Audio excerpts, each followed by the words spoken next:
Paparinig ko sa inyo yung fully closed, middle, at yung fully open. Ayan, sisimulan natin dito sa fully closed. Ayan mga idol, kung makikita nyo ay nakasara na yung dun sa may dulo.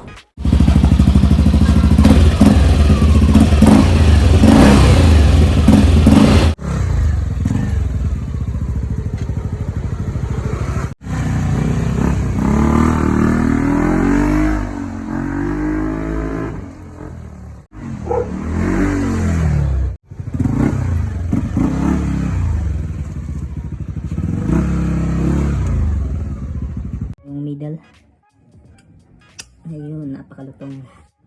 Konting tip lang, make sure nalagyan nyo ng WD-40 para kusa siyang bababa, para mas lumalim pa yung madali siyang ikutin.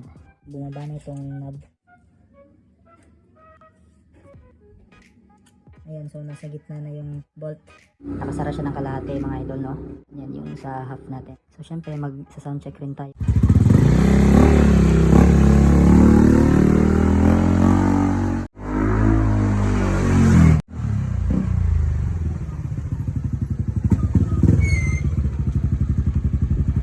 Ito na yung mga pinakamaingay. Full open na natin. Counterclockwise. Full open. So ayan siya mga idol. Ayan yung sura niya, yung naka full open na tayo.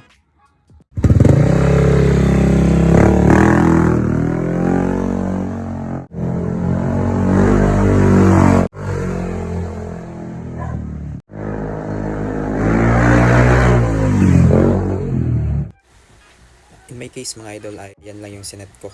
Tinanggal natin yung bolt para makita nyo. Sobra lang siya konti sa half. Hindi ko siya sinagad sa pen full kasi nga ay yung makina natin ay stuck pa. At saka isa na rin ay nagtatrabaho kasi ako sa paaralan. Kaya hindi pwede yung sobrang maingay yung motor natin.